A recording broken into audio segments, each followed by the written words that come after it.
Hello guys, it's Delta249er here with a review of the Razer DeathAdder infrared gaming mouse. Now this is the standard edition and the right hand version of this mouse, but obviously if you had the left hand version it would just be kind of tilted the other way. Now I'm going to start by telling you about the product itself, and then I will move on to my thoughts about it. And I will plug it in a little bit. I just wanted to go over a few things before I do that. So the first thing is that it has a 1 millisecond response time, which is really fast if you think about it. And also it has a 7-foot braided fiber cable. Now the good thing about braided fiber cables is that they don't get stuck to your Surface desk or whatever, your table, and it doesn't affect you at all. Like the rubber or plastic rubber ones, how they, if it's hot enough, they will get stuck to the table and then you'll just be moving around, and it could affect your playing. Also, it has a gold-plated USB connector, and I don't know if this is supposed to be more durable or if it's just supposed to look cool, but it does look cool anyway. Now, the dimensions of the product are 5 by 1.7 by 2.7 inches, and it does weigh about 1 pound, which is really not that heavy, and it's really easy to move around. Even without a mouse pad, it's fairly easy. Now I'm going to go over the buttons on the mouse itself, and you can see here you have your left and right click. Now they are really nice. It's really easy to click, and it has a nice clicking sound as well. And also the scroll wheel is really nice. It has a nice feel to it. Now on the side here you have 2 buttons that you can see, and I also forgot to mention that all these buttons are programmable with the Razer Synapse software, which I will show you in a moment. Now you can see these 2 buttons here. Now I do have one complaint about these buttons. When your thumb is here, you can accidentally click those buttons, and just depending on what game or thing you're doing, it can affect you. No, that's just one con. I only have 2 cons about this product, and I might as well go over the other one. The other one is that the top here can get a little bit scratched up. It's made out of a plastic rubber kind of thing. It's easy to scratch up. Now, you can't really see it at all. I don't think you can see it. I can't see it. But if I'm looking at it closely, you can see scratches. But that's not a big deal. Now let me plug it in and I will go over the lights on it. Now the mouse has 2 different things that light up. It has the Razer logo here, as well as the scroll wheel. Now as you can see, the Razer logo can be set to dim in and out, or it can also be set to be always on, and as well as off all the time.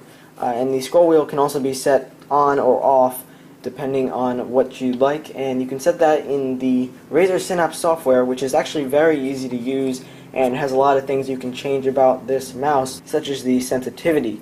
Now these side buttons can also be programmed. Now as I said before, all the buttons can be programmed with the software, and I think that's really great that you don't only have the option to program these buttons, but also you have the option to program all these depending on what game or application you are using. Now one last thing I forgot to mention is that it has a 3500 DPI and a 3.5G infrared sensor. Now I'm going to hop over into the Razer Synapse software and show you that. Alright, now I'm at the software splash screen, and one thing I don't like about the software is that you have to log in to get into it, which I think is kind of pointless, but it does sync your settings to the cloud, and I still think that's kind of pointless. Okay, now I am actually in the software here, and you can see there's 2 main categories. There's mouse and macros. Now I'm going to start at customize here. Now you can see that you can change the actions of all the different buttons, which is really cool. There are a total of 5 buttons on this mouse, and you can change them to whatever you'd like and for whatever program you'd like. Now also you can create profiles, so you can just quickly change between them. Say you're playing one game and you have a setting for that, you can just change. You can save that, and then you have a setting for another game, you can save that as well. Now let's go into performance here, and you can see you can change the sensitivity, the acceleration, and also you can add profiles in here as well. Now in lighting, you can also set profiles, and you can turn off the scroll wheel and thumb grid, and you can also turn off the logo. Now those are just different settings for the lighting here, and I think it's pretty cool that you can turn off the lights and everything.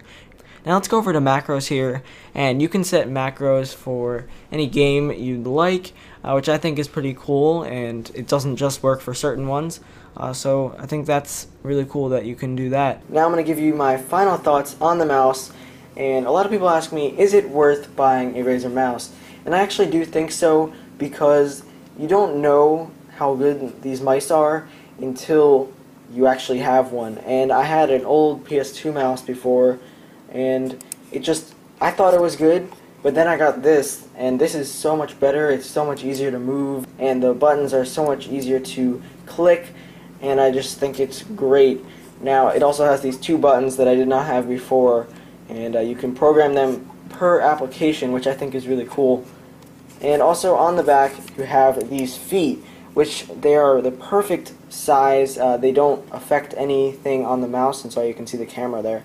But they don't really affect the mouse at all, and they're just the perfect thickness that it moves around really nicely. And there's also one on the bottom, if I can show you that there, on the bottom right there.